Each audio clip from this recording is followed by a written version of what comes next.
We're going to dive into what is basically one of the most dramatic job interviews in all of history, the divine calling of the prophet Jeremiah. It is an incredible story of destiny, reluctance, and a mission that would completely change the course of a nation.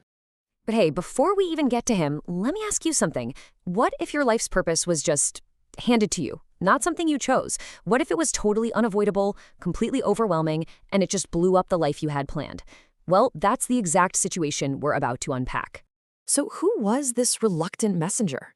And we're not talking about some distant, untouchable legend here. No, he was a real person, probably a young man who, like a lot of us, had a plan for his life that was about to get turned completely upside down. See, Jeremiah came from a priestly family in this small village, Anathoth, just a couple miles from Jerusalem. His path pretty much seemed set, right? He was expected to follow in his dad's footsteps, become a priest, serve at the temple. But as we're about to see, God had a very, very different idea. And get this wasn't some short-term assignment. The ministry God called him to would last for nearly 50 years. 50! Imagine that. A 5-decade-long career defined by hardship and people pushing back against you, and it all started when he was just a kid.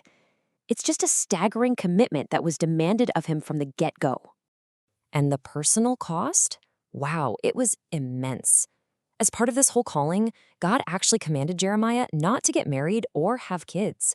So his own life, his own lack of a family, it became this painful, living, breathing message to the people about the devastation that was coming. He literally had to embody the difficult message he was sent to deliver. Okay, so let's get to the moment that changes everything. And it's really crucial to understand this. For an Old Testament prophet, this wasn't a career choice. You didn't, send in an application. This was a sovereign act of God, a divine interruption that you just couldn't say no to. I mean, listen to what God tells him here. His destiny was set before he even existed. This was not a negotiation. It was a preordained appointment, something woven right into the very fabric of his being.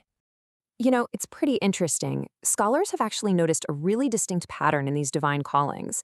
It's almost like a blueprint that shows up again and again in the stories of people like Moses, Isaiah, and, yeah, you guessed it, Jeremiah. There are 4 key elements to this divine job interview. Okay, so here's the 4-step program, if you will. It starts with a direct communication from God. Then comes the specific and usually overwhelming task. Then, almost every single time, the person objects, feeling completely unworthy. And finally, God responds with a promise of divine power and help. Let's see how this plays out for Jeremiah. I want to jump ahead to step 3 for a second, because this part is just so incredibly relatable. Jeremiah's first reaction is basically, you've got the wrong guy. He feels too young, too inexperienced. He doesn't know how to speak. It's a classic case of what you might call divine imposter syndrome, and it's a completely understandable human reaction. But here's the key thing to understand. This objection, it isn't a failure of faith, not at all. It's actually the opposite. It's a sign of humility. It shows that Jeremiah gets just how huge and serious this mission is. And in a way, that's exactly the response God is looking for. Someone who knows they can't do it on their own.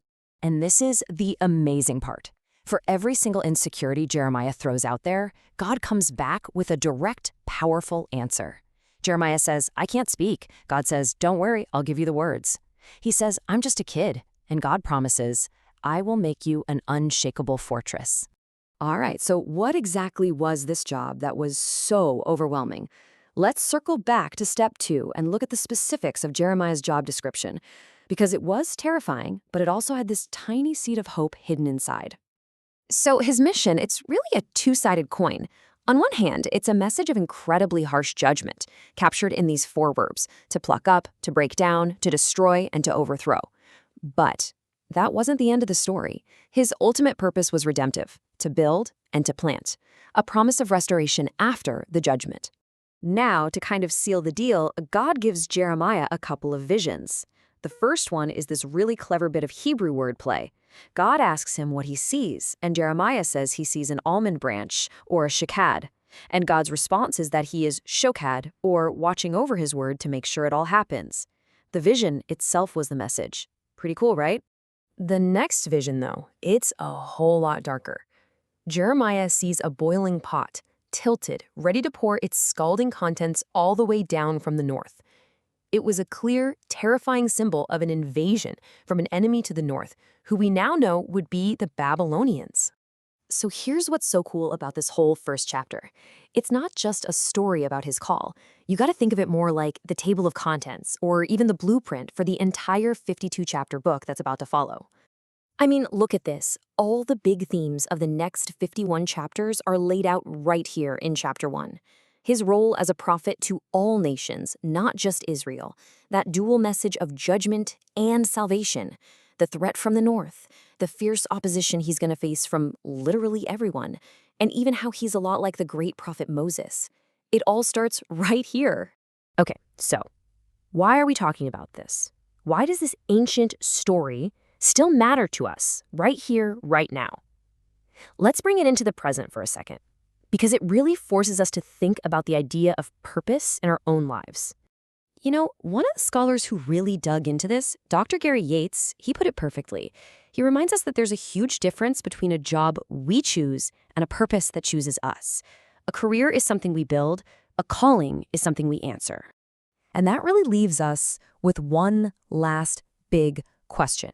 For you, when you look at your own life, your own work, whatever it is you do, does it feel more like a career that you've built for yourself? Or does it feel like a calling that you feel compelled, almost forced to follow? It's a deep question, and it's one that Jeremiah's story forces every one of us to ask.